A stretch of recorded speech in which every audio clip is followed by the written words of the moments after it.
அரசு பள்ளிக்கூடத்தில் இருக்க ஒரு 10 பிள்ளைங்களை நான் கூட்டிகிட்டு வரேன்.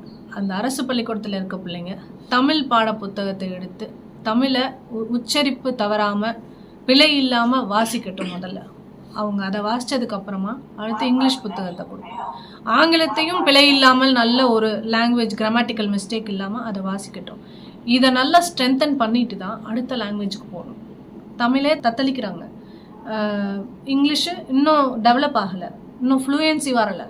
ஸோ அடுத்த இதுக்கு இப்போ வந்து 2 சரியில்லை, இதில் 3வது ஒன்று கொண்டு வந்தால் இந்த 2 ஏற்கனவே அழிஞ்சிக்கிட்டு வருது. இங்கிலீஷும் சரியாக வர மாட்டேது, தமிழ் டீச்சர்ஸுமே இன்றைக்கி வந்துட்டு சரியான டீச்சர்ஸ் இல்லை, பற்றாக்குறை இருக்குது, டீச்சர்ஸ்க்கு பற்றாக்குறை இருக்குது.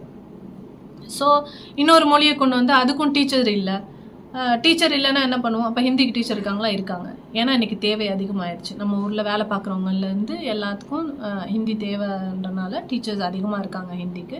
ஸோ தமிழை விட ஹிந்திக்கு அதிகமாக இருக்காங்கன்னா ஹிந்தி தான் நான் சூஸ் பண்ணுவோம். ஏன்னா அதுதானே கற்றுக்க முடியுது. எங்கே வழி இருக்கோ அங்கே தான் போவாங்க. ஸோ நம்ம இன்றைக்கி ஒத்துக்கிட்டால் நாளைக்கு வழி இருக்க இடம்னு சொல்லிட்டு நாளைக்கு அது நம்ம தலைமையில் வந்து உட்காரும். ஸோ நம்ம மொழியை விட்டு கொடுக்கக்கூடாது. விழியும் மொழியும் ஒன்று. நம்ம பாதையில் வந்து நம்ம விழி இழந்து பயணிக்கிறதும் நம்ம மொழி இழந்து பயணிக்கிறதும் ஒன்று தான். 4ஆம் தமிழ் சங்கத்தை துவக்கிய பாண்டித்துரை தேவர் அப்படின்ற சேதுபதி மன்னர், அவர் வம்சாவளியில் வந்த வாரிசுகளான எங்களுக்கே அந்த தமிழ் மொழி மேலே ஈர்ப்பு இல்லை, தமிழ் மொழி மேலே அக்கறை இல்லை, இதை விட்டு கொடுத்து இன்னொரு மொழியை கொண்டு வந்து இன்றைக்கி நம்மளாம் இந்த ஒரு சின்ன விஷயமா பார்க்குறோம். சரி, ஓகே, இன்னொரு லாங்குவேஜ் தானே கற்றுக்கிட்டோம் அப்படின்றத ஈஸியாக நினைக்கலாம். பட் ஆனால் இன்றைக்கி விட்டுட்டு நாளைக்கு கதறக்கூடாது.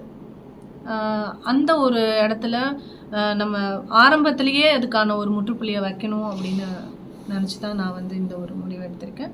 இதை எனக்கு நம்ம யார்கிட்டையும் நம்ம சொல்ல முடியாது, சொல்லி அவங்களுக்கு புரிய வைக்கிறதுன்றது ரொம்ப கஷ்டம். அதனால நம்ம இந்த கொள்கையை நம்ம முரண்படுறோம் அப்படிங்கும்போது நமக்கான பாதையை நம்ம மாற்றி தான் நம்ம அமைச்சுக்கணுன்றதால நான் வெளியே வந்துருக்கேன். மும்மொழி கொள்கை மட்டும்தான் வர்றாம இல்லை உங்களை பாஜக வந்து செயல்படாமல் சில நிர்வாகிகள் தடுக்கிறதுனால நீங்கள் வெளியில் வந்திருக்கீங்களா? செயல்பட விடாமல் தடுக்கிறதுக்கு யார் என்ன பண்ண முடியும்? அப்படிலாம் ஒன்றும் இல்லை, யாரும் செயல்பட விடாமலாம் தடுக்க முடியாது. நமக்கான என்ன சொல்கிறது, நமக்கு சில விஷயங்கள் வந்து அங்கீகாரம்ன்றது வேறு, அதிகாரம்ன்றது வேறு.